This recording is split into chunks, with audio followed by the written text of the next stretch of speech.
Ah, yes.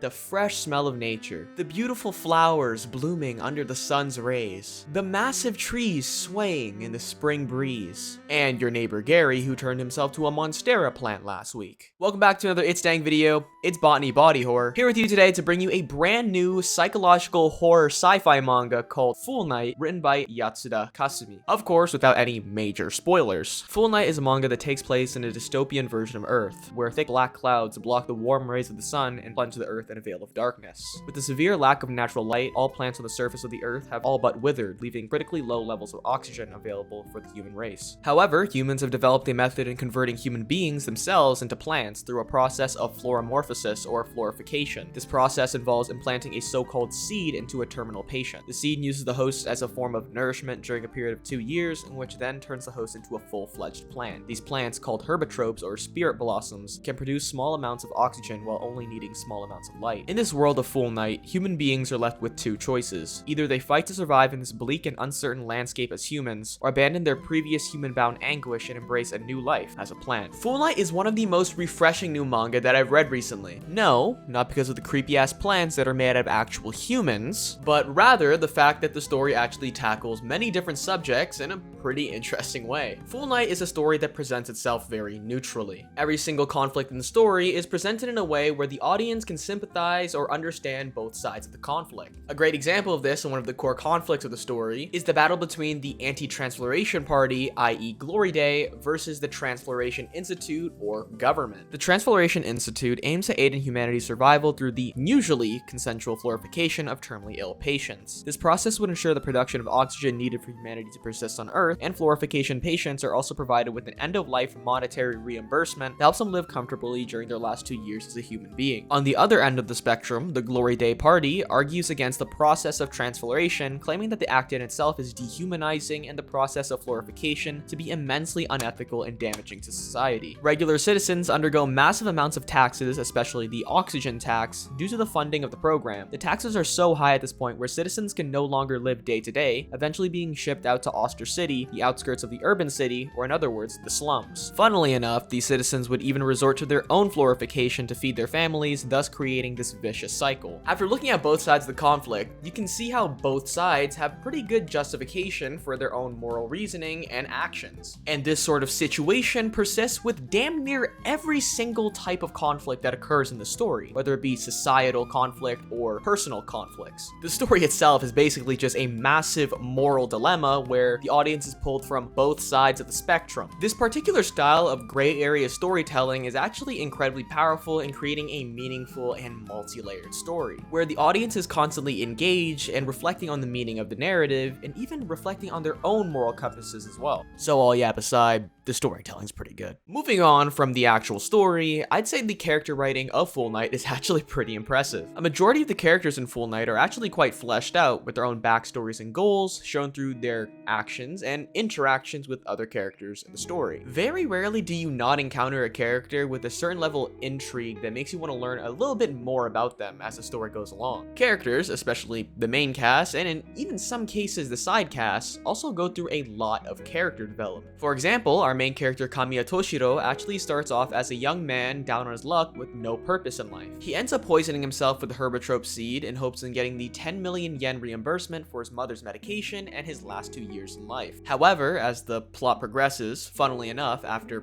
giving up on himself, he begins to find purpose and meaning in his life through helping others and even herbitropes, and more importantly, protecting his one and only childhood friend, Yomiko. To a lesser extent, the audience can also see the character development of a side character named Megu. At the beginning of the story, we can see Megu as a very young, naive, and spoiled child living in the cushy inner city, looking down on those below her, at least in terms of money. After herself and her father are shipped out to Oster City, she develops into a more jaded and downtrodden version of herself, losing her father through her own personal selfishness, and becoming the very person she used to look down upon and hate. Overall, despite all the crazy shit that happens in the story, the manga is actually quite character-centric. Moving on to one of the best parts of the manga, if not the best part of the manga, the art and art style. And let me tell you, the art of Full Night complements the story incredibly well. The art is rough and gritty, using uneven and even scratchy looking lines and high levels of detail in settings and characters, especially the herbitropes, adding to the overall dystopian setting and quite frankly depressing themes. Characters are uniquely illustrated, with a significant portion of characters having their own distinct look and facial structure. No surprise here, the manga also uses the color black really well, considering the fact that the story quite literally takes place in a world plunged in darkness, adding to the sad atmosphere. The art just screams grounded and human, which is exactly what the manga is striving to achieve with its story and themes. And let's be honest, just generally speaking, the art is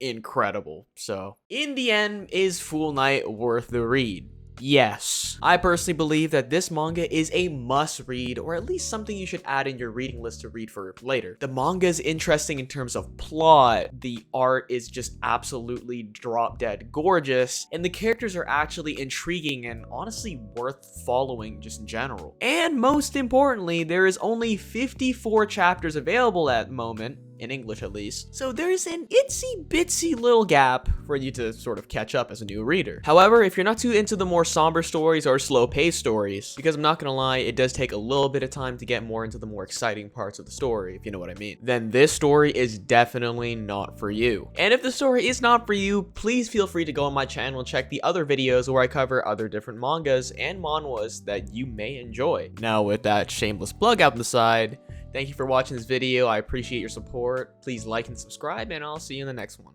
Peace.